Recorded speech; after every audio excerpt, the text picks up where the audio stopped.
Wait பண்றானா? ஆமா, பணியில நடுங்கிட்டு இருக்காமா. அங்க நிக்கட்டும். ஒரு தடவை முடிவு எடுத்துட்டோம்னா என் பேச்ச லூஸ் தான் கேட்காது. வெயிட் பண்றானா? ஆமா, பணியில நடுங்கிட்டு இருக்காமா. அங்க நிக்கட்டும். எந்த கொள்ளை தெளிவும் இல்லாத ஒரு கூட்டம் நேரடியா சிஎம். இந்த அமெரிக்க மாப்பிள்ளை நோ, இந்த ஃப்ரெண்ட் நோ வெடிச்சா ஹீரோ தான். நான் கேரியரோட உச்சம். டிஃபன் கேரியரா இல்ல சாப்பாட்டு கேரியரா? கேரியரோட உச்சத்தை உதறிட்டு நான் வந்திருக்கிறேன். யார் சாமி உங்களை வர சொன்னது? நீங்க எப்படி கேரியர் உச்சம் அதை சொல்லு முதல்ல. நடிச்ச கடைசி 5 படம் ஓடல. இந்த வம்ச வாரிசா அது ஒரு குப்பை, பிகிலு, அப்புறம் வந்து கோட்டு, அப்புறம் லியோ, ஒண்ணுமே ஓடல. கேரியர் உச்சம்னா 50 ஆண்டு கால தமிழ் சினிமாவில், இந்திய சினிமாவில் ஜெயிலர் 2 75 வயசு நடிச்சிருக்க ரஜினிகாந்த் சொல்லலாம் கேரியரின் உச்சம். அவர் சொன்னா உச்சம். அங்க அல்லு அர்ஜுனா உச்சம், ராம் சரண் உச்சம், மோகன்லால் உச்சம், மம்முட்டி உச்சம், இங்க அஜித்குமார் உச்சம், தனுஷ் உச்சம், அதர்வா கூட உச்சம். நீங்க என்ன ஒரு ஓரத்துல ஒரு சொச்சம். 4 பேர் ஒரு கை தட்டான், 4 பேர் வந்து விசில் அடிக்கிறான் அப்படின்னு இது வச்சுட்டாங்க. ஒரு சீரட் எப்படி எடுக்கிறது அது ஒரு ஸ்டைலு, இந்த விரல் எப்படி நக்கிறது ஒரு ஸ்டைலு. இதுல ஒரு ஸ்டைல் அப்பா. இதை வச்சுட்டு அவங்க அப்படி திருறாங்க. என்னடா டேய், இதெல்லாம் ஒரு ஸ்டைல்னு பண்ணிக்கிட்டு அவங்க ஒரு முழிக்கிறதும். அவங்க பாருங்களேன், அரசியல் அவங்க என்ன நினைச்சாங்கன்னா, ஒரு 4 பன்னு 4 பிரெட் வாங்கி கொடுத்தா அது ஒரு அரசியல். நவாப்பழம் ரோட்ல வித்துக்கிட்டு இருந்தா அதை மொத்தமா 100 ரூபாய் கொடுத்து வாங்கிட்டு ரீல்ஸ் போட்டா அது அரசியல். அது நினைச்சுக்கிட்டு இருக்கான். நாம் தமிழர் கட்சியுடைய முக்கிய பொறுப்பாளர் அத்தனை பேர் மீதும் கிட்டத்தட்ட 10 to 15 வழக்கு இருக்கு. என் மீது ஒரு ஆண்டு சிறை, 330 நாட்கள் சிறை. வருமானத்தை ஏற்றதாகவோ, ஆத்மனை கொள்ளையடிச்சதாகவோ, கனிமவளத்தை கொள்ளையடிச்சதாகவோ வழக்கல்ல. மக்களுக்காக, மண்ணுக்காக போராடியதற்காக 330 நாட்கள் சிறை. குண்ட சட்டம். சீமான் மீது 270 வழக்கு. ஒரே நாள்ல 85 வழக்கு. பெரியாரை பேசியதற்கு ஒரு வழக்கு போட்டாங்க. ஒரே வழக்கு கரூர் விவகாரத்தில் ஒரு வழக்கு போட்டதுக்கு எஃப்ஐஆர்ல எவன் பேர் இல்லையா அவன் செல்ல சுவிட்ச் ஆஃப் பண்ணிட்டான். 15 நாள் கட்சியா அப்ஸ்காண்டு. இவங்க சொல்றாங்க எனக்கு யாரை பார்த்து பயம் கிடையாது, என்னை யாரையும் அடக்க முடியாது, என்னை யாரும் முடக்க முடியாது. அப்புறம் என்ன திராவிடத்திற்கு கரூர் வந்து நீ ஓடி வந்த சொல்லு. உன்னை யாரும் அடக்க முடியாது, ஒடுக்க முடியாது, மடக்க முடியாது. ஏன் ஓடுனீங்க? திரைப்படத்துல கில்லி படத்துல வந்து கில்லி வந்துட்டான்டா களத்துக்கு. பேர் கில்லி படத்துல வேலு வந்துட்டான்டா. இனி கூத்து சந்துல போட்டாச்சு அப்படின்னு போடுவாங்க. திரைப்படத்தை போடுவாங்க கபடி கபடி கபடி கபடி கபடி கபடி கபடி கபடி கபடி கபடி அப்படிவாங்க. இங்க அதே மாதிரி கபடி கபடி கபடி கபடி கபடி ஓடி அங்கே ஓடி பிராக்டிஸ் எடுத்தாச்சு கில்லிலேயே. இதே கரூர்ல நாம் தமிழர் கூட்டம் நடந்து 41 பேர் இல்ல, ஒருத்தன் இறந்திருந்தாலும், உலகமே எதிர்த்தாலும், இந்திய ராணுவமே வந்தாலும் என் கட்சிக்காரரை விட்டுட்டு போக மாட்டேன் என்று களத்தில் நின்று பாரா எங்க அண்ணன் சீமான். போயிடுவாரா? காவிரி பிரச்சனை உச்சத்தில் இருக்கு. அன்றைக்கு காவிரி செல்வன் தம்பி விக்னேஷ் தன் உடம்புல நெருப்பை கொட்டிக்கொண்டு செத்து போறான். ஊடகங்கள் கொந்தளிக்குது. சீமான் உணர்ச்சி ஊட்டி, வெறியூட்டி, இன வெறியை பேசி ஒருத்தனை கொன்னுட்டாரு என்று பேசுறான். கட்சி கிட்டத்தட்ட முடக்கப்படுற ரேஞ்சுக்கு தள்ளப்படுது. ஜெயலலிதா ஒரு பக்கம் பேசுறாங்க, உளவுத்துறை பேசுது, எதிர்கட்சிகள் பேசுது. சீமான் இனவரியால் ஒரு பையனை கொண்டு விட்டார் என்று. நீங்க கூகுள்ல தட்டி பாருங்க, சீமான் ஸ்பீச் 2014 காவிரி இஷ்யூ என்று போட்டு பாருங்க. இன்றைக்கும் இருக்கிறது. தாவேக கட்சிக்காரன் தயவு செய்து கேட்டுப்பாரு. கட்சிக்காரன் செத்துட்டான். சீமான ஒட்டுமொத்த ஊடகம் வசைபாடி கொண்டிருக்கிறது. ஆளுங்கட்சி கைது செய்ய துடித்துக் கொண்டிருக்கிறது. அப்போது பேசுறாரு, ஏண்டா நாங்கள் தமிழ் என்று பேசினால் இனவர் என்றால் கர்நாடகா என் தமிழன் அடிக்கிறானே அது என்ன வெறி? அங்கே அம்மையார் ஜெயலலிதாவுடைய மரணத்திற்கு 4 பேர் ஜெயலலிதாவுடைய கைதுக்கு தீக்குறிச்சி செத்தானே. ஜெயலலிதா என்ன அன்னி பிரசன் அம்மையாரா, ஆன்சான் சூகியா, அன்னை தரசாவா, யாரா ஜெயலலிதா என்று கேட்டவன் எங்க அண்ணன் சீமான்டா. ஜெயலலிதா உயிரோடு இருக்கும் போது உச்சபட்ச அதிகாரம். அது மந்திரியவே காலைல மந்திரி, சாயந்தரம் எந்திரின்னு சொல்லும். யாரும் கைது செய்யும். போல்டு லேடி, அயன் லேடி, இரும்பு லேடி. ஆமாம். ஆனால் சீமான் கேட்டாரு, உங்களை மாதிரி அம்மா நீங்க நல்லா ஆட்சி கொடுத்துக்கிட்டு இருக்கீங்கம்மா, உங்க ஆட்சிக்கு நான் ஒரு அணிலா பாடுபடுவோம்மா, மக்களுடைய பிரச்சனை எல்லாம் தீக்குறீங்க. இந்த தலைவா படத்துக்கு யாரோ பெட்டிஷன் போட்டாங்க, ஹோல் யூனிட் நாங்க ரொம்ப ஆடி போயிருக்கோம். எவனோ மொட்டை பெட்டிஷன் போட்டதுக்கே ஹோல் யூனிட் ஆடி போயிருக்கான். இன்னைக்கு இருக்கு விஜயனுடைய எக்ஸ்ட்ரா பேஜ்ல வீடியோ பாருங்க, கையை கட்டி வச்சுக்கிட்டு. நான் சும்மா கட்டல, அவர் கட்டின கைதான் அது. அப்பனும் மகனும் கொடநாட்டுல போய் உட்கார்ந்து காலையில 6 மணிக்கு போனவங்க மாலை 6 மணி வரைக்கும் வந்தம்மா பார்க்கல. வெயிட் பண்றானா, ஆமா பனியில நடுங்கிட்டு இருக்காமா, அங்க நிக்கட்டும். ஊட்டி குளிர் -2, அப்பாவுக்கும் மகனுக்கும் ஷூ வரைக்கும் நனைஞ்சிருச்சு. நிக்கிறாங்க 2 பேரும் பார்க்கல. 6 மணிக்கு வெளியே வரும்போது கார் கதவை சன்னல மட்டும் பாதி இறக்கி டயரை விழுந்து கும்பிட்டுட்டு, இப்போ சாரி அங்கிள், சிஎம் அங்கிள் அப்ப சொல்லிருக்க வேண்டியதானே, ஜெயலலிதா ஆண்டி என்ன ஆண்டி போண்டிய கட்டிருக்கும். அது அவன்ல தலைவன் கருணாநிதியோ ஜெயலலிதாவோ. நான் உயிரோட இருக்கிற வரைக்கும் கருணாநிதிக்கு அந்த முதலமைச்சர் பதவி கிடைக்காது என்று சொன்னவன் எங்க அண்ணன் சீமான். கடைசி வரைக்கும் கிடைக்க விட, என் தமிழனுக்கு ஈழ தமிழுக்கு செஞ்ச துரோகத்திற்கு கருணாநிதி கடைசி வரை முதலமைச்சரா வர முடியாது என்று சொன்னார், செஞ்சு காட்டினார். அப்படி பேசுவ நீ? கலைஞர் உனக்கு ரோல் மாடல், ஜெயலலிதா உனக்கு ரோல் மாடல். நாங்க கலைஞர் ஜெயலலிதாவை எடுத்து அரசியல் பண்ணவங்க. தம்பி ஹலோ ப்ரோ, கொஞ்சம் பார்த்து.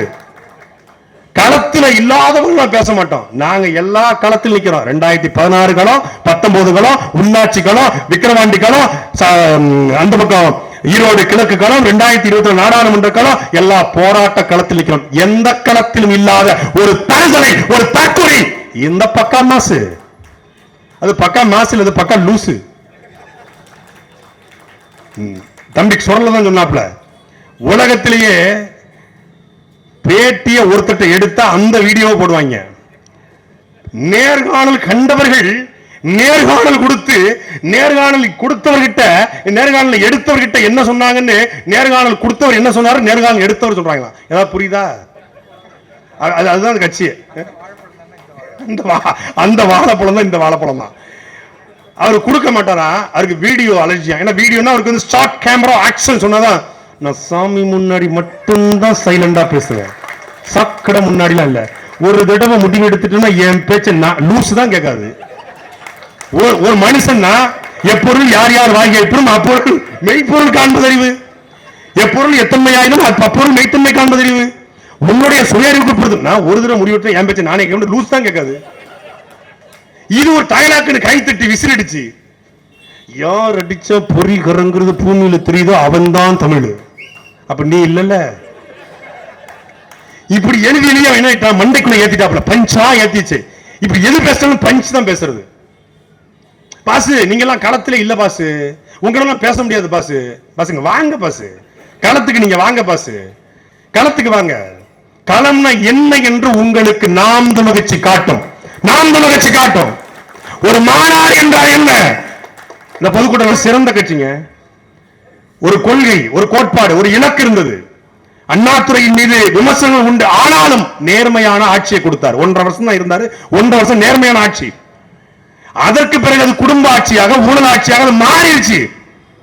ஒரு கட்சி வரும்போது, கட்சி ஆரம்பிக்கும் போது பத்திரிகையாளர் சந்திப்பு நடத்தணும், நடத்தல.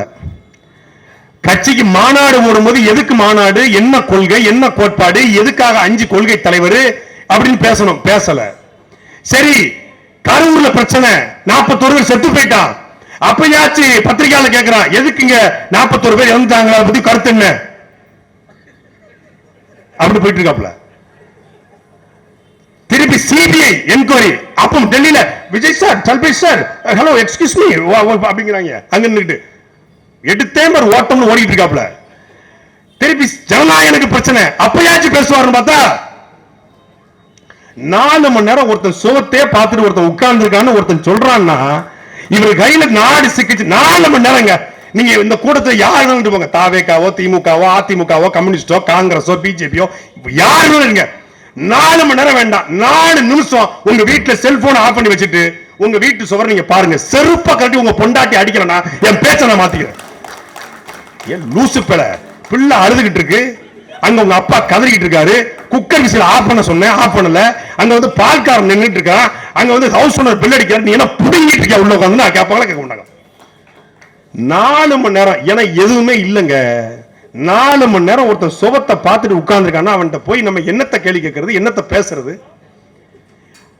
மாநாடு, முதல் மாநாடு போடும்போது 5 கொள்கை தலைவர், அன்னைக்கு அண்ணாவும் இல்ல எம்ஜிஆரும் இல்ல. 2வது மாநாடு போடும்போது அண்ணாவும் எம்ஜிஆரும் சேர்ந்து கொள்கை தலைவர். அப்போ ஜெயலலிதா இல்ல. செங்கோட்டை வரும்போது ஜெயலலிதா படம் ஏறிச்சு. நேத்து ஒரு ஆங்கில ஊடகத்துக்கு பேட்டி கொடுத்திருக்காப்ல, கலைஞர், ஜெயலலிதா, எம்ஜிஆர் இந்த 3 பேரும் என்னுடைய ரோல் மாடல். ரோல் மாடல்னா என்ன, கொள்கை தலைவர்னா என்ன? தாவேக்கால இருக்கிற யாராவது ஒருத்தர் எனக்கு பதில் சொல்லு. ரோல் மாடலுக்கும் கொள்கை தலைவருக்கும் என்ன வித்தியாசம்? ரோல் மாடல்னா முன் மாதிரி, வழிகாட்டி, முன் உதாரணம். கொள்கை தலைவர்னா வழிகாட்டி. 2 ஒண்ணுதான். கருணாநிதி கொள்கை ரோல் மாடலா, ஜெயலலிதா ரோல் மாடலா, எம்ஜிஆர் ரோல் மாடலா. ஆனா அதிமுக தீய ஊழல் சக்தியா, திமுக தீய சக்தியா? எனக்கு மாமியாரை பிடிக்காது, மாமனாரை பிடிக்காது, கொழுந்தனை பிடிக்காது, எவனையும் பிடிக்காது, என் பொண்டாட்டியை மட்டும் தான் பிடிக்குங்கிற மாதிரி அவரையும் பிடிக்காது, எதுவும் பிடிக்காது எனக்கு. கருணாநிதி 1967 அண்ணாதுரை ஆட்சிக்கு வந்த பிறகு 1969 கலைஞர் கருணாநிதியுடைய கட்டுப்பாட்ட கட்சி போன பிறகு அந்த கட்சி தவறான கட்சியாக போய்விட்டது என்று பேசியது யாரு? இதே பக்காமாசு. 1969 தவறான கட்சியினுடைய தலைவர் எப்படி உங்களுக்கு ரோல் மாடலாக இருக்க முடியும்? மரியாதைக்குரிய விஜய் அவர்களே, பதில் இருக்காடா? பதில் இருக்கா? அதிமுக ஒரு ஊழல் சக்தி. ஏன்? ஜெயலலிதா ஊழல் குற்றவாளி. பரப்பன அக்ரகார சிறையில்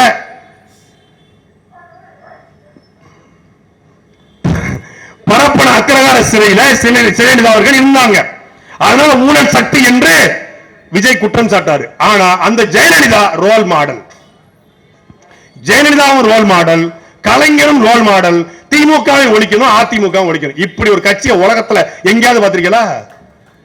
எங்களுக்கு ஒரே ரோல் மாடல், எங்களுக்கு மட்டுமல்ல தமிழ் தேசியத்திற்கு என்று ஒரே ரோல் மாடல்.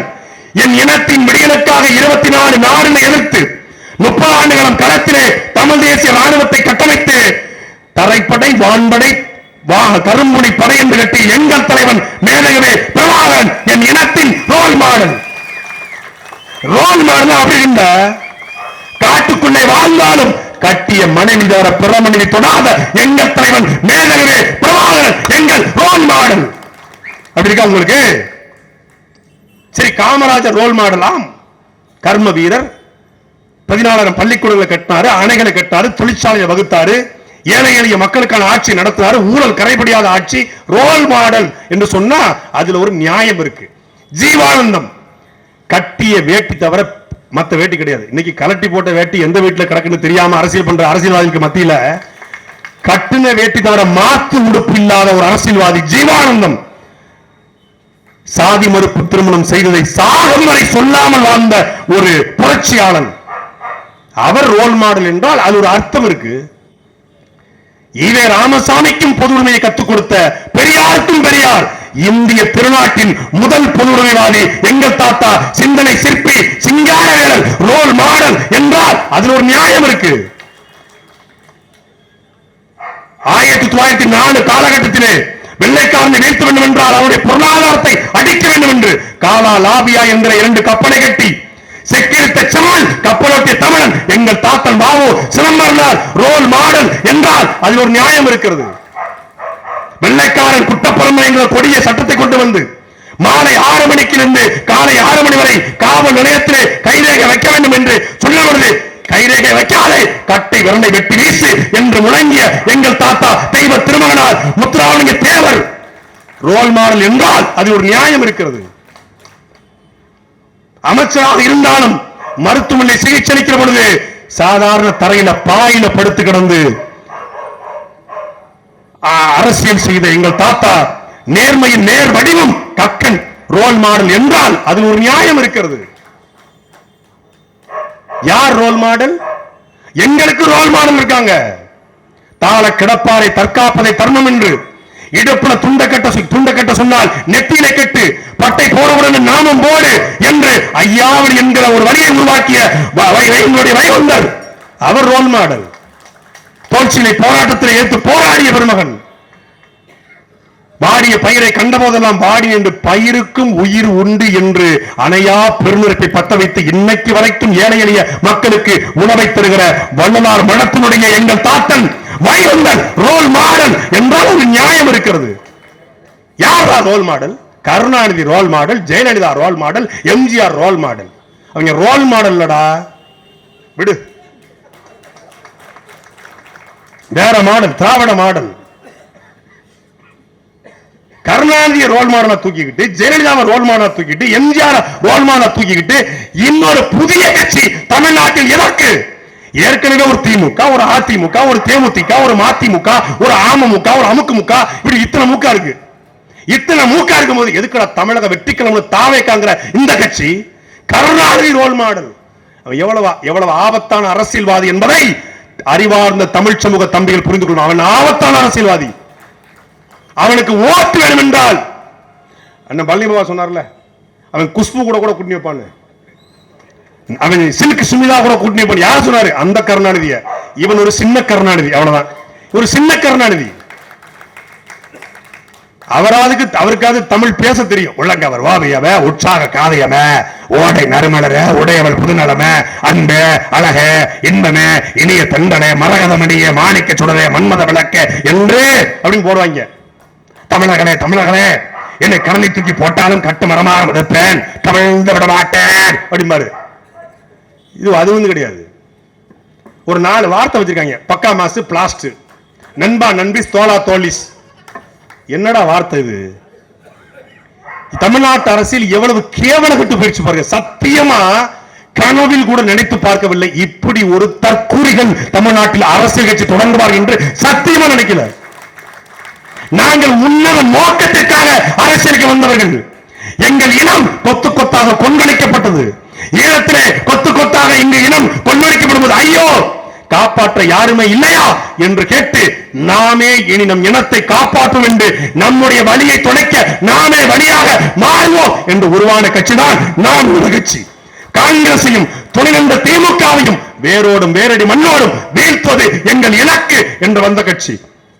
இன்னைக்கு இந்த சின்ன பயலுக அரசியல் என்னன்னே தெரியாத பிள்ளக்கா பயலுக அரசியல் என்றால் மக்களுக்கான சேவை, அதற்கான தேவை, அதான் அரசியல்.